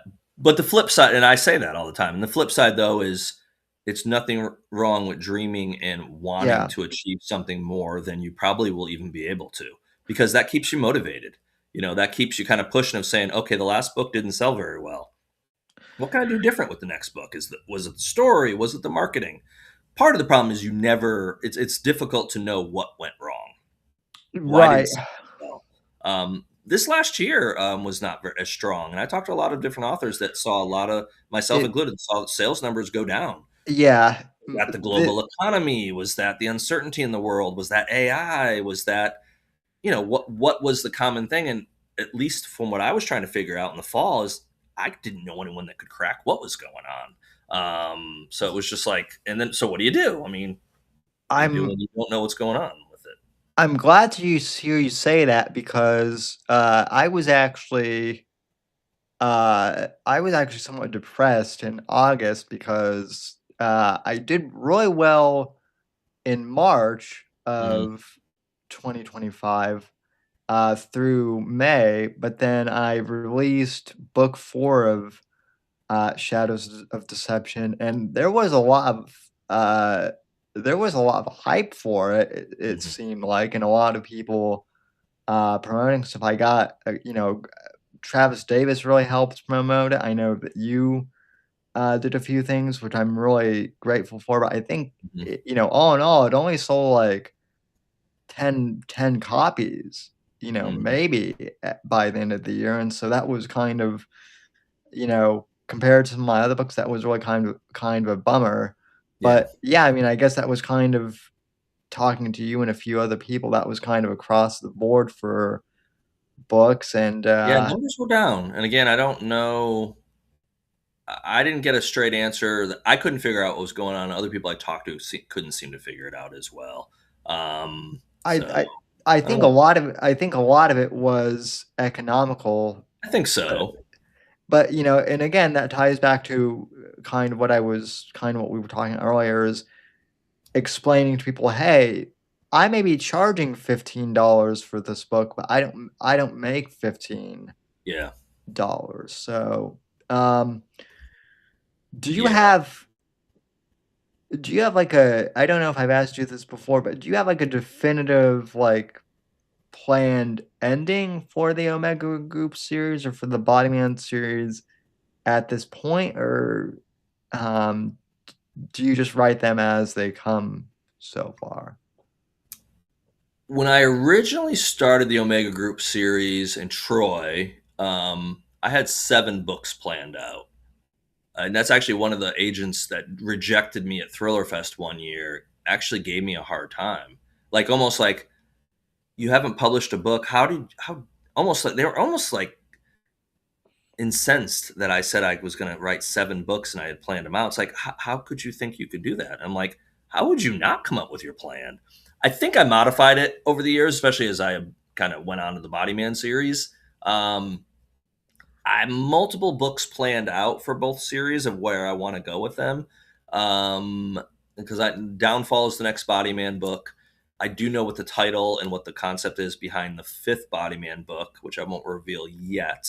The Bodyman books, though, have always to me been not necessarily just about the Bodyman. It's been about the cast of characters around the Bodyman. Yeah, So that's part of why, like, book 3 in the series focused on Merci, Supreme Justice. Yeah, the Bodyman was in there, played an active role, but it wasn't a Bodyman story. Downfall much more follows the Bodyman and other Bodymen. Mercy's not really in it as what I'm writing so far. At least it's happening at the same time. Her story's happening. Um, the following book after Downfall will be again tied back to some other characters in the Bodyman world and the Bodyman at the same time, but he will not do the heavy lifting in that one. So yeah, but as for how far I'll go down with it, I don't know. I'd like to have the problem of, in a way, a book contract and saying, okay, I've got to write this character for 20 years, but I don't think I do want that problem in most of the time. I like the idea, I like the idea of the Bodyman being a role. So if I decide at some point, yeah, Nick Jordan's going to get whacked, I can have another Bodyman step in as long as I write a good character that's going to take the place of the Bodyman. I kind of like that. I've gotten bored with and it's again, this isn't a knock at any of the authors or the series. I've gotten bored over the years with the main protagonist carrying one book after another. Because I think part of it is I know when I start that first chapter and such characters there, well, they're going to be there in the last chapter too, because that author's got a 4-book deal for this character. yeah, I'm not as interested in those. Those don't interest me from a reader perspective, and I don't think it would interest me, or I don't feel like it interests me from a writing perspective. So I kind of like to keep things mixed up a little bit. And yeah. well, I'll have expiration date. I'll have an expiration date, so maybe that's when all the series end. I don't know when that is. Hopefully, like 80 years from now when I've broke the record, but Yeah. probably won't break the record. Well, no, I just asked because someone actually asked me the other day, like, do you have like a planned ending for John Ryder or Yeah. my character? And I said, well, I don't have a planned ending. I came up with him when I was 20 initially, and my whole thing is because we're similar in age, I'm helping to write the character, as far as I can. Maybe he'll be in more of like in an administrative role, Mhm. as years go by. Maybe he won't be jumping off buildings. Yeah. But as far as like a definitive ending to the series, I don't know if that's going to be the case because, I mean, if you write a good character, you just keep wanting them to go on adventures. Yeah, So I think if that you can is keep them relevant, if you can keep them there, I can see uh, the value of that. Yeah, I don't know. so I don't know what the future holds. I don't have a definitive like Nick Jordan's dead by book 7 or book 5 or book 6 or I don't have anything. But I also don't think Nick's going to make book 20. I don't think I'll go. Maybe if there's ever 20 books in the Body Man series, I think it'll be a different Body Man at some point for sure. Which I've already kind of prepped a little bit about that in other books. But yeah, I don't have that deep of a master plan. So yeah, I boxed in. I don't like being boxed in of saying, okay, by this book you have to have this person switch over to this, or you have to have that. I like the open endedness of where does my imagination go. all I can say is I love the Nick Jordan character, and I think as far as endings go, I think he deserves to ride off somewhere in the sunset as opposed to doing a Daniel Craig, James Bond thing. But, Right. if you decide to sacrifice him in some noble way, that's your prerogative as well. You're the author. There is So, so I don't condone either of these two words I'm about to use, but I'm using them for this concept. There's a joke that happens. It's mentioned in Breach of Trust, I believe, and it's also rehashed a little bit in Downfall, where basically the stressful job of the body man is extremely stressful at times. yeah, And yeah. the running joke is that well, just hookers and blow. That sounds like hey, it's just give me an island with that, but Yeah, that's not yeah, what yeah. happened to the body man. And that's what you find out in Downfall because I'm writing that now is the people that do this role, they're obviously type A personalities, they're in control to some degree. When they're put out to pasture, when they retire, they're not the kind of people just sitting on a tropical island and drink fruity drinks and just, do nothing. They're type A. They want to stay busy. They want to stay active. And so they've got to have a new adventure, even if they can't serve that Yeah. role anymore. They need to keep active, and I think that's a lesson for people in general. I'm nowhere near retirement age, but it'll get here before I know it. But I think especially like what's the stats are, and I don't know them crisply off the top of my brain, but it's something like the average male in America when they retire, if they don't do something else, like a part-time job or heavy volunteer work or whatever, if they just like, hey, I'm going to sit at the house, putter, and maybe golf, I think they're dead within like 4 to 6 years. And I think part of that is because I don't think God designed us to just sit around and watch Netflix and golf once a week and work in a shop in our backyard. I think he designed us to stay active, and part of that staying active mentally. And I think that's Yeah. one of the beauties of writing books is that if you have your intellect and can keep keep putting stories together, you have a way of kind of keeping your brain active for years and years to come as you kind of keep creating in your world that you've created.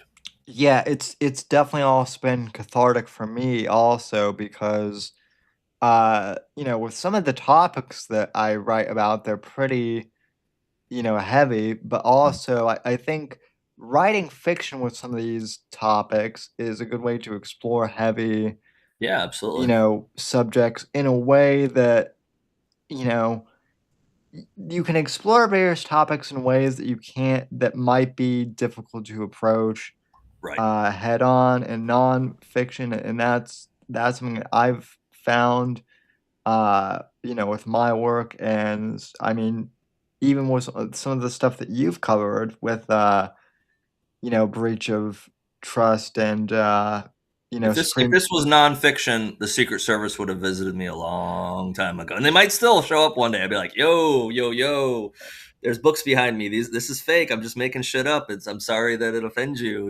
Guess what?" But Well, I don't know if I told you this, but someone actually asked me if the body ad was a real position once. Maybe. Maybe it is.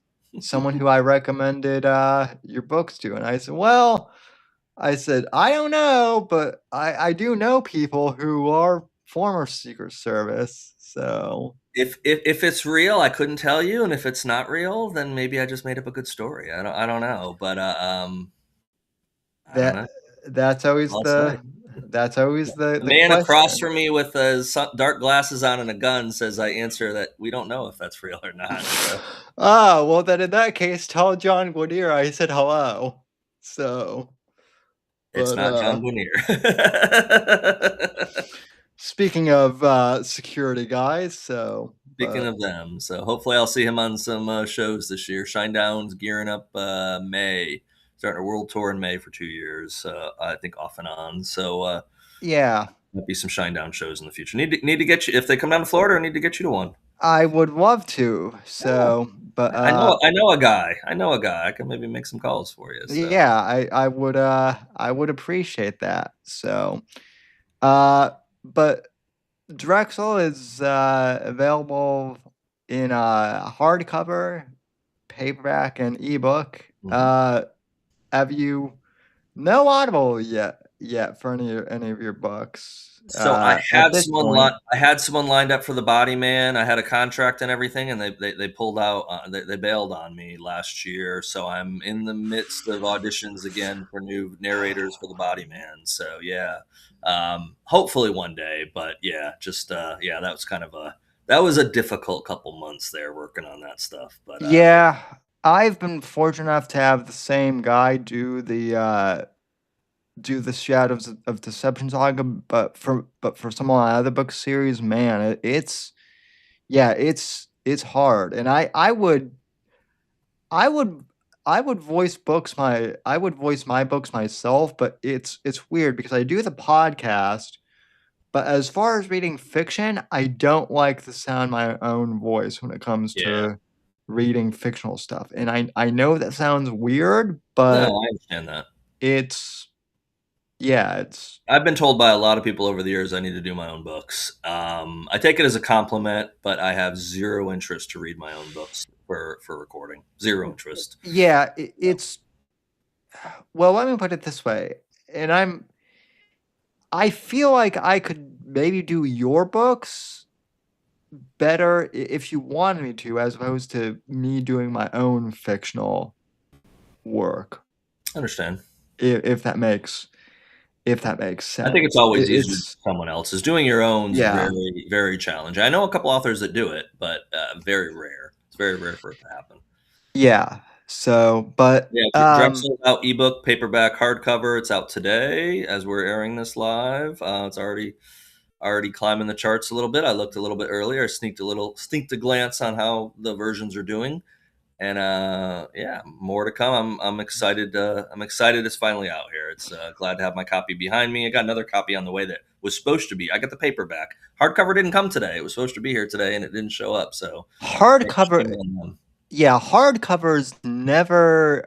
I think Amazon prints them somewhere else they have like more. because Yeah, they're not done in all the same. They're not done at all the presses that they have because they have printing presses in multiple places, but not all hardcovers.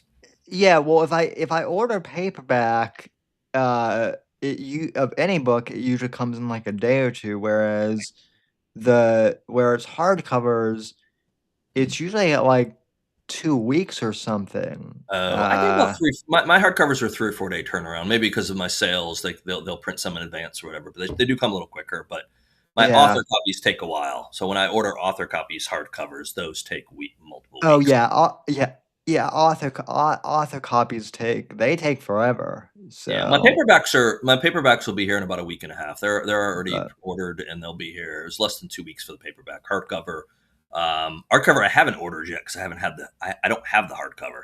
So I always I ask people to buy the book, and I say this in my podcast. I say it online. I always go out and I pay full price for the ebook, a paperback copy, and a hardcover copy, and those are my 3 copies. I do order other copies, but I either give them away, sell them on my website, or at book signings. And as weird as it says, I don't care about any other copies, but those 3 copies I buy myself from Amazon and pay full price. Those are the ones I keep. I write a note in all my books. I write a note to myself, just brief, but it's just something that years from now I can open back up and I'll remember something. Something I want to say to myself in the future, basically, about putting that book together. So I got Drexel yesterday, and I wrote myself a little note, and I'll do the same thing when I get the hardcover. Maybe tomorrow now, since it didn't come today. So, very, very cool. Well, unless you have anything else you want to cover with Drexel, any final thoughts or anything you want to plug? I hope people get a copy and leave me a rating and review on Amazon. Goodreads always helps as well. I hope they enjoy Troy's story. The initial early advanced reads I got and reviews were pretty spectacular. So I universally loved so far. I'm sure someone might not like it at some point, and to that person that doesn't like it, I always say the same joke: just buy the next one. Maybe you'll like the next one better. So Yep, indeed. And A Tale of Two Scribes, I know that you've cut back on doing that a little bit. yeah, do Are 2 you? episodes a month now. Yeah, just it's too much going on. It was starting to become a job. And I have some jobs already, and I was just starting. I hit a wall with it last year that it was just once a week was just too much on me. So I said, well, I don't want to stop doing it. And I didn't want to do it like once, I didn't want to do a block of them and put them out every couple months. I just decided I'll just tone it back to like every other week. For the most part, we'll stick to that schedule for now. But I'm lined up for another couple months of ones I've filmed or guests I've got lined up, and yeah, it's all good. I'm working on a big one. Hopefully, this big one will come together that I haven't filmed yet, but I'm hoping to film that one, and I'll be pretty proud of that one if I can pull that one off. But all my guests I enjoy talking to people about book and the process. So it's always fun to talk about the creative process. Indeed, it is. And I still get, comments on our episode that we did together. Nice. And glad you had me on last year. So Absolutely. real appreciate that. And actually, as much as, I had to laugh when you said that you were cutting back on episodes because, I still do this weekly. But, yeah, it does take a lot more production time than I think people think to do weekly episodes. Yeah. And so Yeah.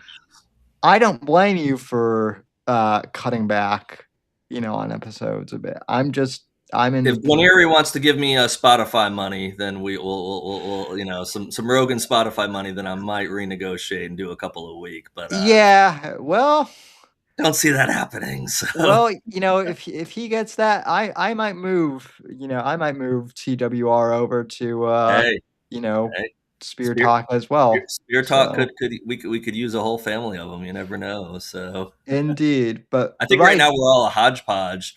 John yeah, hasn't come out with very many in the months. Him and Eric have only done one in like the last month and a half. I think Will's not doing any right now. I think he either got married or was getting married and moving. So Will's one, Ode to Ghosts, has been a minute. So I'm probably the most consistent one right now, which is every other week. But yeah, we'll see. We'll see how it keeps going. yeah, we've been pretty consistent at Right to Offend Media here. It's been fun to. I do a weekly gaming show, a weekly video game show too, Mhm. which is fun. Nice. And Andrew G. Nelson is also coming on to that one to promote his book. So Very cool. always cool to talk to him. So and yeah, it's these are by far my favorite ones to do, the Cool. author interviews. Cool. So, but Well, I appreciate you. I appreciate you doing this, Sam. Appreciate you having me on for the debut or the release of Drexel, and I'll have another one hopefully out and about. Well, I'll just say this summer, maybe latter part of the summer, and maybe we'll do it again. So I appreciate it, and folks, we appreciate you for tuning in. One last thing before we go, kind of some housekeeping things. I posted an announcement for my next book, which you can read the description for that on Twitter and on Substack, American Inferno, which comes out on March 10th. And e-arcs aren't out there yet, but I'll get those out at the beginning of February. And who knows, I might have the Bodman courier delivery. That's Mr. Eric Bishop here. But you can pre-order that now as well. But you all should go and pre-order in Order Drexel and all of the other books that Mr. Eric Bishop has out there, and check out Tale of Two Scribes. Everything will be linked below, and we appreciate you for tuning in. So until next time, God bless, and thank you for listening, everyone.